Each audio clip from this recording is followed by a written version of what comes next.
Olá, boa noite. A Comissão de Constituição e Justiça fez hoje de manhã a 5ª audiência pública sobre a reforma da Previdência. As aposentadorias especiais foram um dos temas do debate. Trabalhar embaixo da terra, a 100 até 400 metros da superfície, em um ambiente úmido, com pouca oxigenação e perigoso. É a realidade dos trabalhadores em minas de carvão. A cada 33 metros, a temperatura aumenta em 1 grau. Então, se eu tenho 330 metros de cobertura, então eu tenho mais 10 graus além da temperatura normal e a umidade ela chega a 100%. Então, a sensação térmica no subsolo é muito diferente do que a que nós temos aqui. Eles pediram atenção especial com a categoria, que, segundo eles, precisa de regras especiais para se aposentar, que não estão previstas na reforma. Do ponto de vista de onerar o regime geral, 4.000 trabalhadores, não vai fazer a diferença do ponto de vista para resolver problema de caixa do governo. Isto não pode ficar assim. Relator, dê um jeito. Nós não podemos carregar essa culpa. Trabalhadores da área de educação também defenderam a importância de manter a aposentadoria especial para o magistério. O texto que veio da Câmara garante uma idade mínima menor para os professores terem direito à aposentadoria, mas não muda o tempo de contribuição. Embora lá no texto a idade esteja sendo reduzida em 5 anos, o texto aprovado lá na Câmara, na contribuição, que é essa e vai definir exatamente a aposentadoria, a regra é a mesma para todos.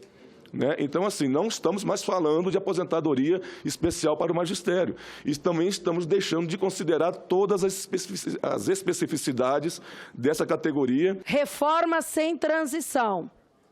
Alíquotas progressivas exorbitantes.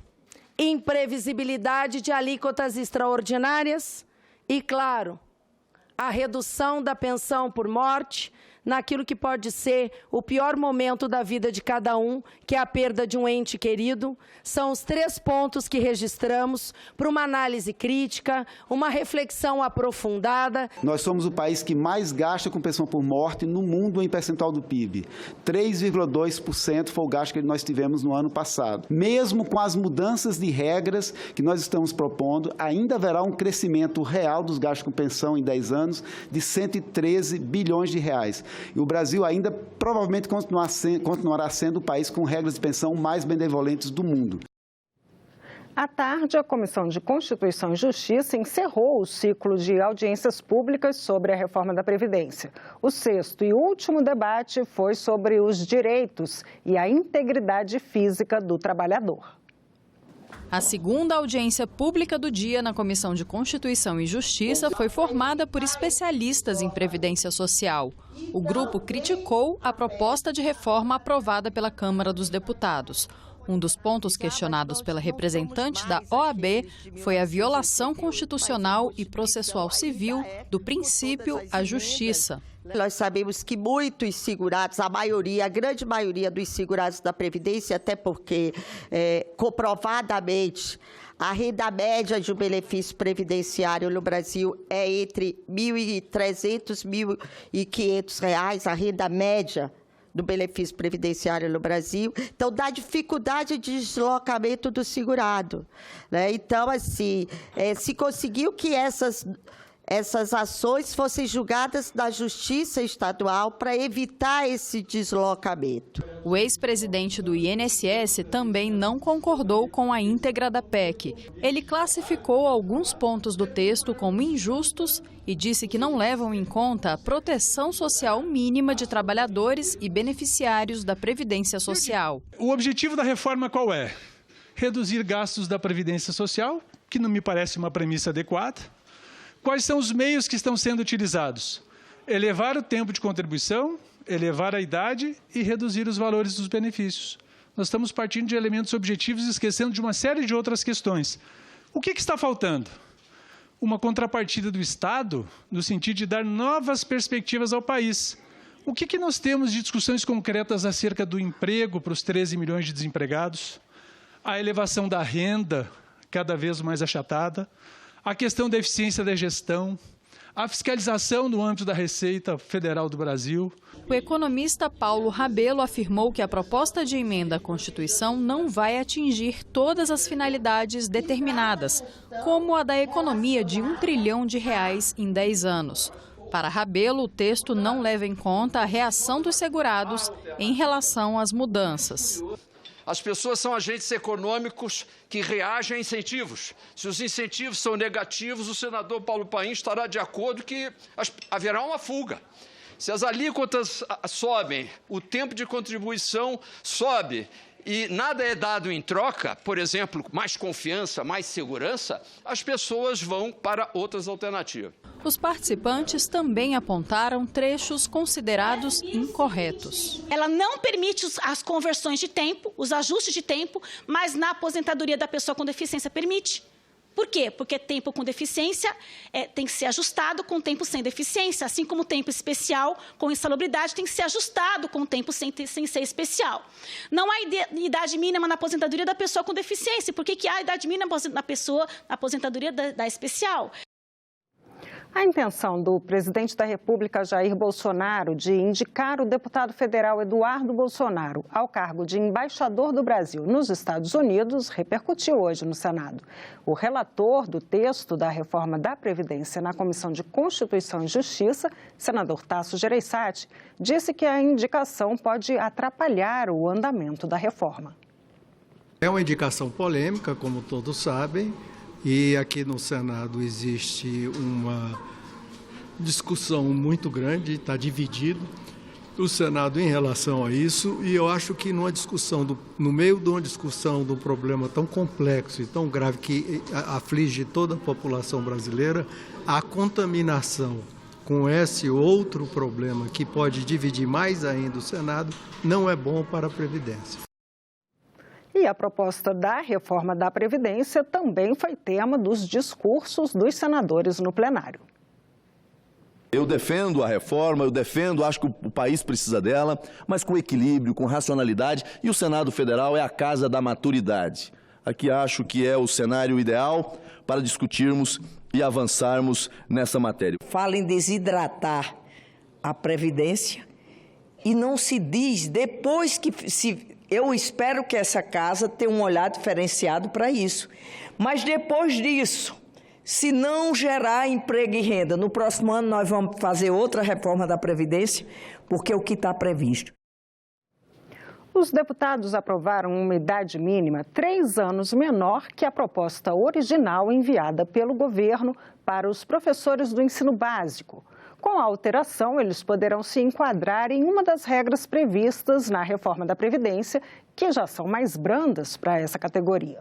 Veja como fica a situação desses profissionais no texto que está sendo analisado agora pelos senadores. Quando os professores vão poder se aposentar, de acordo com o texto da reforma da Previdência aprovada pelos deputados. Atualmente, professores do ensino básico que são servidores públicos e comprovem atividade exclusiva de magistério podem se aposentar com idade mínima de 50 anos e tempo de contribuição de 25 anos no caso de mulheres e 55 anos e 30 de contribuição no caso dos homens. Já os professores das escolas particulares não precisam atingir uma determinada idade para se aposentarem. Basta que cumpram o tempo de serviço. Da maneira como está o texto da reforma, há 2 regras principais. Os professores servidores públicos da União ou da iniciativa privada do sexo feminino precisarão ter pelo menos 52 anos e os do sexo masculino 55 anos de idade para se enquadrarem na transição que prevê pedágio de 100%. Essa regra determina que os professores, tanto mulheres quanto homens com pelo menos essas idades, deverão trabalhar o dobro do tempo de contribuição que faltar para se aposentarem, ou seja, 25 anos para as mulheres e 30 para os homens. Se restarem 2 anos, por exemplo, terão de trabalhar 4. Para professores que não se enquadram nessa transição, há uma outra regra mais dura. A idade mínima para o direito de aposentadoria será de 57 anos para mulheres e de 60 para homens, com 25 anos de contribuição em atividades de magistério. O projeto que reabre prazos para os produtores rurais se adaptarem ao Código Florestal foi debatido hoje em sessão temática no plenário do Senado. O Código Florestal, que entrou em vigor em 2012, determinou aos produtores rurais a manutenção de percentuais de mata nativa nas propriedades de cada um deles. De acordo com o documento, os produtores precisam fazer o cadastro ambiental para permitir o monitoramento da preservação. Quem tiver desmatado pode aderir ao programa de regularização ambiental a cargo dos estados. O prazo para adesão ao cadastro ambiental rural foi diversas vezes prorrogado, mas acabou encerrado no fim do ano passado. O projeto do senador Luiz Carlos Reis busca reabrir o prazo. Segundo ele, os fazendeiros não podem ser punidos porque a maioria dos estados não criou os programas de regularização. Para discutir o projeto, o plenário realizou nesta quinta-feira uma sessão temática. O cidadão que desmatou uma área em 1934, ele cumpriu a legislação de 34. Se tu fizer uma lei em 2019, ele não é capaz de recompor, não é necessário recompor a mata de 34 para 19, porque ele não cometeu crime algum. Houve tempo no Brasil que a legislação nacional incentivava o desmatamento para a produção agrícola de pastagem. Era lei. Quem sabe tu pega alguém de 1965 que obedeceu essa legislação e agora diz o seguinte: recompõe tua área. Como recompor, cristão? Onde é que está o descumprimento legal? Qual é o crime desse cidadão? Nós entendemos que o Código Florestal é algo que tem que ser implantado. É uma conquista dos setores, dos diferentes setores da sociedade. Ele tem que ser implantado. Qualquer adiamento, qualquer alteração gera instabilidade. Qualquer cidadão de bem concorda que nós não podemos penalizar o produtor rural por fazer o PRA com um prazo definido, se ele não tem sequer a regulamentação para poder fazer aquilo. Então, nós concordamos que isso tem que ser ajustado. Agora, retirar o prazo, nós não concordamos. A minha interpretação, senhoras e senhores, é que o projeto tenta dar a segurança jurídica, explicitando, de fato, qual é o espírito do artigo 68, que é não transformar em crime aquilo que não foi crime, que não era crime. Se você recebeu a propriedade e era permitido 50% de supressão de vegetação nativa, por que hoje você é obrigado a chegar aos 80%, que a lei hoje em dia obriga? Por que razão? Mexer com legislação que tem possibilidade de aumentar desmatamento nos dias de hoje, meus caros, minhas caras, não tem sentido. Olha em São Paulo, 2 dias atrás, 1.400 focos de incêndio dentro da cidade de Rio Branco. Não podemos mexer no Código Florestal, senhoras e senhores. Nós temos que implementá-lo. Um projeto que modifica a lei que trata do licenciamento ambiental foi debatido hoje na Comissão de Meio Ambiente. Pelo texto, se a licença pedida não sair no prazo fixado por lei, vai ser considerada como concedida na prática. Convidado, o ministro do Superior Tribunal de Justiça, Herman Benjamin, foi didático. Em primeiro lugar, o licenciamento ambiental não é para se transformar em impedimento absoluto ou mesmo em entrave ao desenvolvimento ecologicamente sustentável. Há que fazer distinções entre projetos de mega complexidade, outros de nenhuma complexidade. O licenciamento ambiental deve, ao máximo, evitar o Poder Judiciário. Para especialistas, uma previsão como essa na lei pode levar a mais corrupção. Tende a estar colocando o interesse do empreendedor individual, seja o empreendedor público, seja o empreendedor privado, acima dos interesses da comunidade. Se tivermos este tipo de dispositivo na legislação, nós estaremos encorajando a corrupção pela omissão. E que não se descobre facilmente. Aliás, se descobre, mas não se prova. Que a área de licenciamento ambiental precisa melhorar, parece que ninguém tem dúvida. Até mesmo quem pede licença não está fazendo sua parte, como apontou o Tribunal de Contas da União.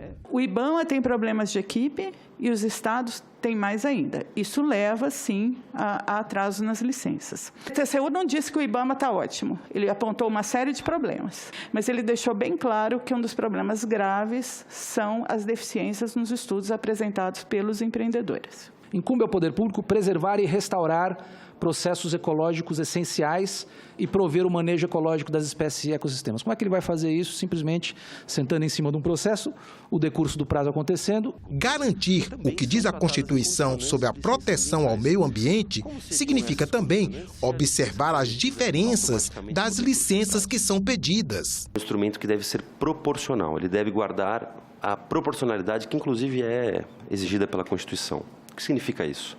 Que o grau de exigência do licenciamento ambiental deve ser proporcional ao grau de impacto da atividade. Se estivermos diante de um empreendimento de baixo impacto ambiental, deveremos ter necessariamente um procedimento simplificado, com um estudo simplificado e uma licença única. E o partido Rede apresentou um pedido de impeachment contra o ministro do Meio Ambiente, Ricardo Salles.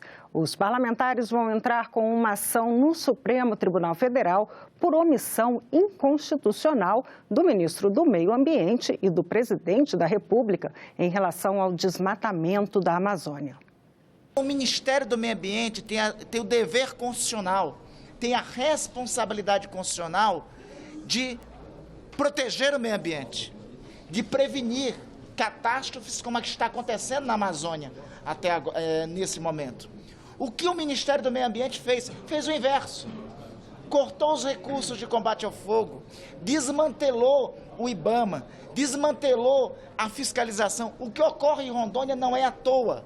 É o cumpliciamento de dois tipos de ações. As ações, a ausência de ação, a omissão do Ministério do Meio Ambiente, de um lado, combinado, por outro, com a ação e omissão, a omissão das autoridades estaduais. O manifesto de senadores que pede veto integral ao projeto de lei sobre abuso de autoridade foi entregue nesta quinta-feira ao ministro da Justiça, Sérgio Moro. Os senadores entendem que o projeto que trata dos crimes de abuso de autoridade cometidos por agentes públicos, aprovado na Câmara dos Deputados na semana passada, pode impor sérios riscos a diversas investigações, principalmente aquelas relacionadas ao combate à corrupção. O documento foi assinado por 33 senadores. Muitos deles participaram de entrevista coletiva explicando a iniciativa. Nós estamos pedindo ao presidente Jair Bolsonaro que vete integralmente. Na hora de derrubar o veto do presidente, o voto é nominal. Aí é diferente. Essa legislação, ela não foi feita com o cérebro, e sim com o fígado, com o espírito de vingança contra juízes, promotores, policiais. Nós temos a exata noção do objetivo da aprovação dessa proposta pela Câmara dos Deputados. O objetivo é atemorizar policiais, integrantes do Ministério Público e da Justiça. É fora de oportunidade esse projeto, porque ele se constitui numa autoproteção, numa autodefesa daqueles agentes políticos que viram as investigações chegando perto deles. O projeto aprovado na Câmara dos Deputados prevê mais de 30 ações que podem ser consideradas abuso de autoridade, com penas que variam entre 6 meses e 4 anos de prisão. Conduções coercitivas manifestamente descabidas, prisão sem conformidade com as hipóteses legais e manutenção de presos de ambos os sexos na mesma cela ou espaço de confinamento são algumas das condutas criminalizadas no projeto. Estão tentando de várias formas enfraquecer o combate à corrupção, enfraquecer a Lava Jato. Nós estamos sentindo o ministro Sérgio Moro enfraquecido. São 33 senadores pedindo o veto integral, porque o veto parcial não resolve. Vai se formar uma cortina de fumaça aqui no Congresso Nacional. O maior abuso de autoridade que pode ser visto aqui foi a forma sorrateira em que foi colocado em prática a aprovação desse projeto de abuso de autoridade. E após a audiência com o ministro Moro, o líder do PSL no Senado, o senador Major Olímpio, afirmou que caso o presidente Jair Bolsonaro vete o projeto, o Senado irá manter o veto. A certeza que numa sessão do Congresso para a derrubada de vetos, a apreciação vai começar pelo Senado. E aí o Senado vai assegurar a manutenção integral do veto a esse projeto. Um amplo debate reuniu em audiências públicas representantes de geradoras de energia na Comissão de Infraestrutura.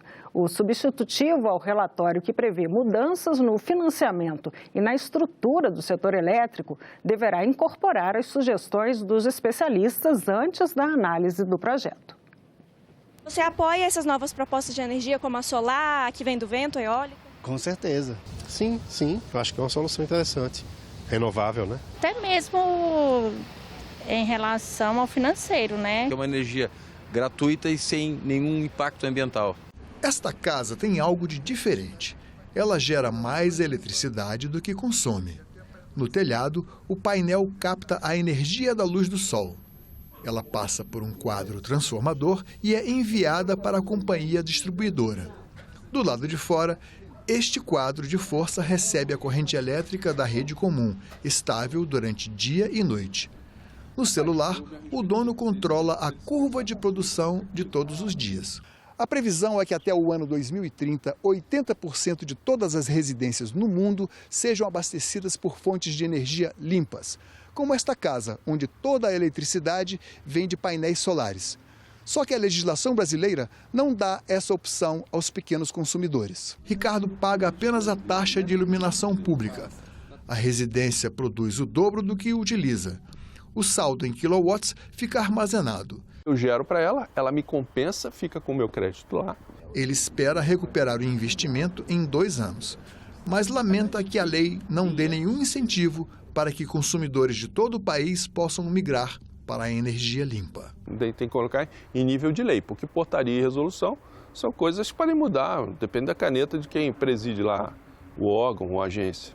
Tem que ser em nível de lei. Na última audiência pública para discussão do projeto sobre a reformulação do setor, representantes das associações de pequenas hidrelétricas, eólicas e energia solar discutiram um modelo de financiamento, mudanças nos subsídios e o acesso dos pequenos consumidores ao mercado livre de energia. Hoje é muito difícil para o pequeno empreendedor do setor elétrico sobreviver. Ele paga mais imposto do que o grande. O renovável paga mais imposto do que o fóssil. O ganho técnico que as fontes renováveis, todas aqui representadas, podem trazer para a matriz elétrica brasileira, que é reduzir perdas, porque essa energia pode ser gerada perto do ponto de consumo, perto das cidades. O que preocupa é essa transição para os consumidores menores, no futuro abaixo dos 500 kW, a financiabilidade e a segurança de pagamento, dado que os colegas já falaram de inadimplência na CCE. Presidente da comissão e relator do projeto de lei, o senador Marcos Rogério antecipou as próximas etapas. Após a conclusão das audiências públicas, nós vamos sentar com a consultoria para formatar a versão final do texto e já colocar em pauta para deliberação. É a última comissão, a matéria tramita em regime terminativo, vai direto para a Câmara dos Deputados. E nós ficamos por aqui. Você pode rever as reportagens desta edição na nossa página na internet, senado.leg.br/TV. Muito obrigada pela companhia. Continue sintonizado aqui na TV Senado.